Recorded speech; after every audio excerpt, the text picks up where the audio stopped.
గుంటూరు జిల్లాలో 80% పోలింగ్ నమోదైంది. అయితే మంగళగిరి సహా అనేక నియోజకవర్గాల్లో అర్ధరాత్రి వరకు పోలింగ్ జరిగింది.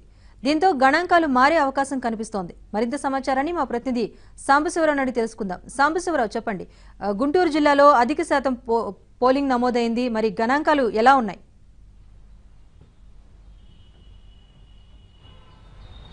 రాజశ్రీ, గతంలో ఎన్నడూ లేని విధంగా గుంటూరు జిల్లాలో పోలింగ్ ఈసారి చిత్ర విచిత్రంగా జరిగింది. హింసాత్మక ఘటనలో అల్లర్లతో పాటు నిన్నంతా కూడా గుంటూరు జిల్లా అట్టుడిగిపోయింది.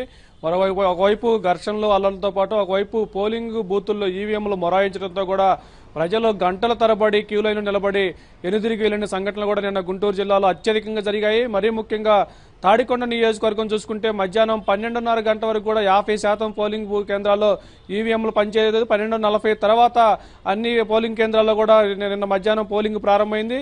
ఇక గుంటూరు జిల్లా వ్యాప్తంగా ఇప్పటి వరకు అందిన సమాచారం మేరకు 80% పోలింగ్ నమోదైనట్టు కూడా మనకు తెలుస్తుంది.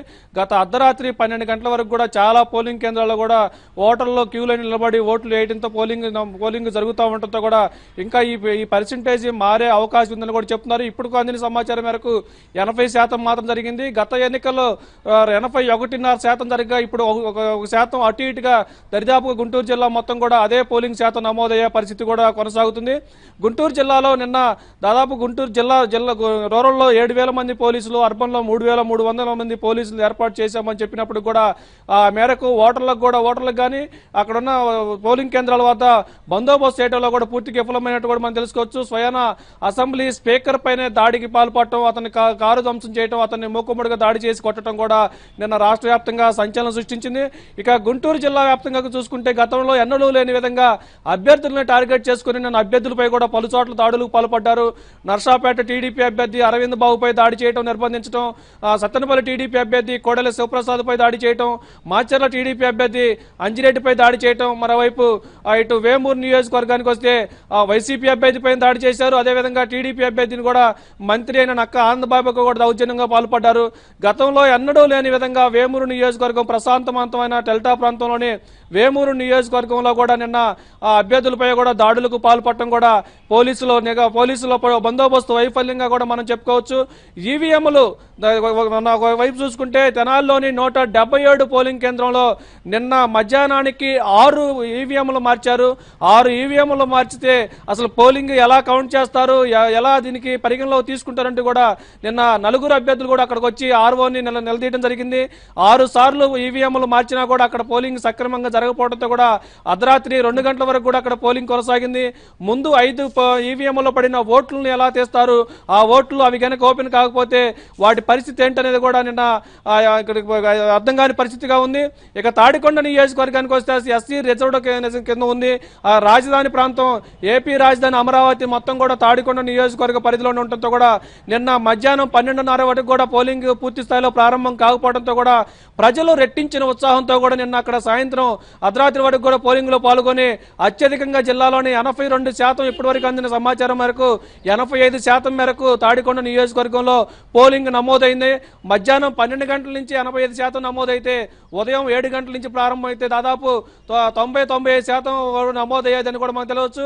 కేవలం రాజధాని ప్రాంతంలో అక్కడ ప్రజలు రెట్టించిన ఉత్సాహంతో మనం అక్కడ ఓటింగ్ పర్సెంటేజ్ లో పాల్గొన్నట్టు కూడా తెలుసుకోవచ్చు. ఇక అత్యంత తక్కువగా గుంటూరు వెస్ట్ తిలకలూరుపేటలో కూడా 61-65% ఇక్కడ పోలింగ్ నమోదైనట్టు కూడా తెలుస్తుంది. గుంటూరు వెస్ట్ ఈస్ట్ కూడా మొత్తం పట్టణ ప్రాంత ఓటర్లు. ఇక్కడ గుంటూరు వెస్ట్ లో 65%, గుంటూరు ఈస్ట్ లో 67% పోలింగ్ ఇప్పటి వరకు కూడా మనకు తెలిసిన సమాచారం వరకు నమోదైనట్టు తెలిసింది. ఇక గుంటూరు జిల్లా వ్యాప్తంగా కూడా డెల్టా ప్రాంతంలో ఒక ఏమూరు నియోజకవర్గం, రేపల్లి నియోజకవర్గం మినహా మిగతా మొత్తం కూడా అల్లర్లు లేకుండా జరిగినప్పటికీ కూడా పల్నాడు ప్రాంతంలోని నర్సాపేట పార్లమెంటు పరిధిలో ఉన్న ప్రతి నియోజకవర్గంలో అల్లర్లు, ఘర్షణలు, దాడులు జరుగుతూనే ఉన్నాయి.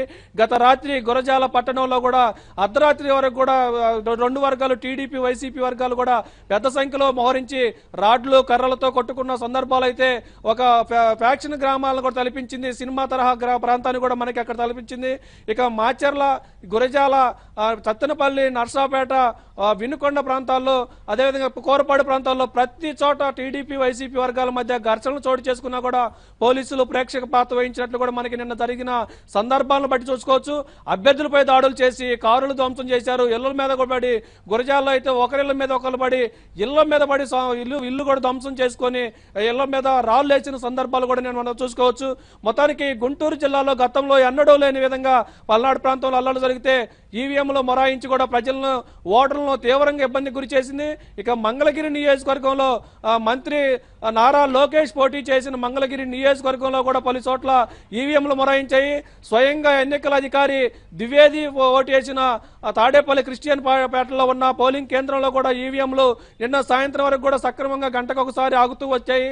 ఎన్నికల అధికారి ఓటు ఉన్న పోలింగ్ కేంద్రంలోనే ఈవీఎంలు పనిచేయకపోతే ఇంకా రాష్ట్ర వ్యాప్తంగా పరిస్థితి ఎలా ఉంటుందో కూడా మనం అర్థం చేసుకోవచ్చు. గుంటూరు నగరంలో కూడా నగరం పాలనలో ఉన్న స్టాల్ గర్ల్స్ హై స్కూల్లో స్వయానా జిల్లా కలెక్టర్, జిల్లా ఎస్పీలు కుటుంబ సమేతంగా ఓటు హక్కు వినియోగించుకున్నారు. వారు ఓటు హక్కు వినియోగించుకున్న అర్ధ గంటకి అక్కడ ఈవీఎంలు మొరాయించాయి. ప్రధాన అధికారులు, పరిపాలన అధికారులు ఓటింగ్కి వెళ్లిన పోలింగ్ కేంద్రాల్లోనే ఈవీఎంలు మొరాయిస్తే ఇక జిల్లాతో పాటు రాష్ట్ర వ్యాప్తంగా కూడా ఈవీఎంల పరిస్థితి కూడా మనం ఎట్లా అర్థం చేసుకోవచ్చు. రాష్ట్రం మొత్తం మీద కూడా అత్యధికంగా గుంటూరు జిల్లాలోని ఈవీఎంల సమస్య అత్యధికంగా వచ్చింది. ప్రజలు అదే స్థాయిలో మధ్యాహ్నం తర్వాత 5 గంటల తర్వాత రెట్టించిన ఉత్సాహంతో పోలింగ్ కేంద్రాలకు వచ్చి అర్ధరాత్రి 11, 12 గంటల వరకు కూడా తమ ఓటు హక్కు వినియోగించుకున్న తర్వాత మాత్రమే ఇళ్లకెళ్లారంటే ప్రజల్లో చైతన్యం, అదేవిధంగా ఎన్నికల కమిషన్ తీరుపై కూడా వాళ్ళు ఆగ్రహంతో కసితో ఓట్లు వేసినట్టు కూడా మనం చెప్పుకోవచ్చు. ఈ ఓటింగ్ శాతం ఎవరికి పెంచుతుంది అనేది కూడా ఎవరికి వారు లెక్కలేసుకునే పరిస్థితులు అయితే కూడా ప్రధాన పార్టీల అభ్యర్థులు ఉన్నారు. ఇది మొత్తానికి గుంటూరు జిల్లాలో గతంలో ఎన్నడూ లేని విధంగా ఈసారి పోలింగ్ జరగడం కూడా అందరికీ చర్చాంశంగా మారింది. Rajeshwari. Okay, thank you Sambasivarao.